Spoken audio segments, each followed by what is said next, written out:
Hello, this is cybersecurity expert Reginald Andre. And as we now approach the holiday season and the Black Fridays and the Christmas and all of that jazz, I want to remind you not to be a turkey and to prepare for the holiday season scams that are amongst us. All of the different scams that the hackers know that you're going to maybe fall for.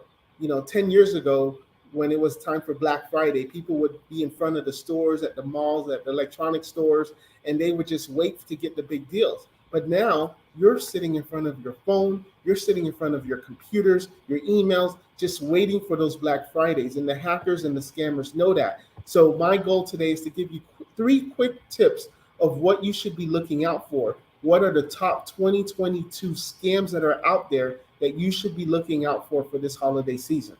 Now, the first one that we're going to talk about is something that personally happened to me right just July of this year, and that was a Zelle scam. It was a Zelle impersonation. So I got an email from my bank. I got a text message from my bank, and it asked if I was trying to transfer $5,000 to somebody. I immediately said no, because I always get messages from my bank. So I thought that was them. And I said, no, I didn't. Then the message came back and says, okay, we're going to go ahead and give you a call. And someone called and says, hello, Mr. Andre, this is Joe. He was an American. It wasn't overseas accent or anything. This is Joe from your bank. And are you sure this is not you trying to transfer this $5,000? And I said, no, Mr. Joe, that is not me. We need to block that. Well, then Mr. Joe said, okay, well, Mr. Andre, the thing is, the transaction is already started. So what we need to do is we need to reverse this. I'm going to need you to go onto your bank website. I'm going to need you to now go into the Zelle little portion of the app, and I need you to follow my instructions. If I wasn't cyber smart, right? If I wasn't practicing what I was preaching, I would have accidentally sent him, Mr. Joe, the $5,000 because he was trying to have me reverse it. He was trying to have me use Zelle to now send him $5,000. And the thing with Zelle is once you do a transaction, that is it. There's no disputing. There's no calling your bank. That's it. And the reason why these Zelle scams are so popular during the holidays is because your bank is closed. Your bank is going to be closed Thursday on Thanksgiving. They may even be closed if you have a smaller bank on Friday or limited hours on Friday and Saturday. So when this happened, I believe around July for me, around July 4th, and I was trying to reach my bank to say, hey, is this really you? Was I just talking to the real person? And they were closed and I couldn't get through any department, not even like the fraud department, nothing. Everything was automated. So that's the first thing that you want to be careful for are the Zelle scams. The next one that I want you to be careful for are the too good to be true scams. So this is now what the hackers are doing and the scammers are doing. You're putting pop-ups on your message. They're sending you text messages on your phone that says, you have just won, or we have a deal where this TV is normally $400, but you've been selected and we're going to give it to you for free. The only one thing that you have to do is you have to pay the taxes and you have to pay the shipping because they can't waive those two things.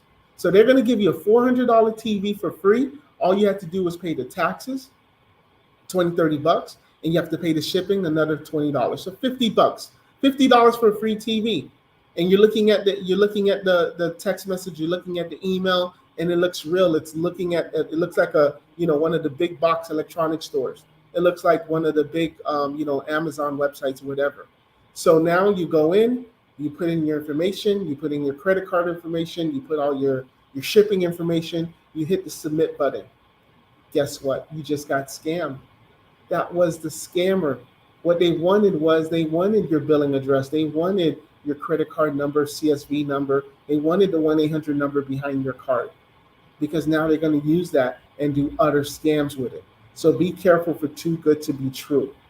Another thing that the scammers are doing is they're doing mispackaged deliveries, text messages and emails. And now when we talk about delivery companies, we could be talking about Amazon because they do deliveries, of course. Of course, you got FedEx, UPS. So they're assuming they're taking a big chance, and it's a very rightful assumption that you're ordering something through the holidays, right? Now, there's one thing for them to send you a Walmart email.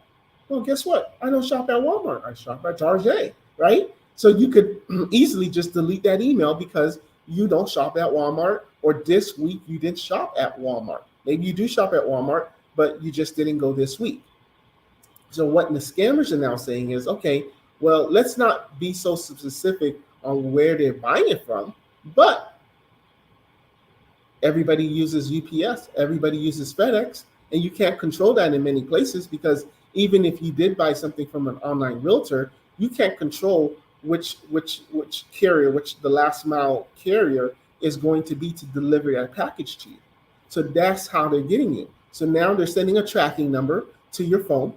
And notice I said phone because the reason they're doing phone is because they know that your phone does not have the same type of security that your business laptop may have or your personal laptop may have.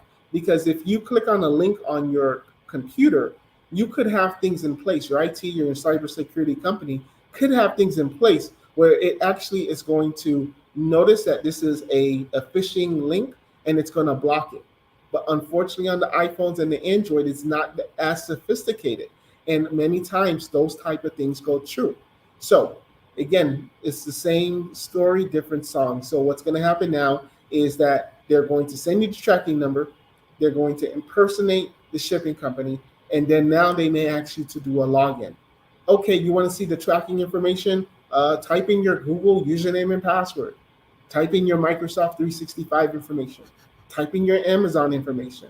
So all of these are different tricks that the hackers and the scammers are doing to try to get into your wallet. So it's important to make sure that you keep cyber safe. You have fun. This is a time, to be with your family, but just make sure that you know that as you are now, your mindset is maybe going a little less. Your guards are going to be a little less because you're not at work. You're not looking at the emails as much. But just know that as your guard is a little less, the hackers are going 100% trying to make sure that they can scam you this holiday season. So again, if you like this video, please like and share it to your friends and family, and leave a comment to let me know if this has ever happened to you, and let me know how you were able to detect it. All right, take care.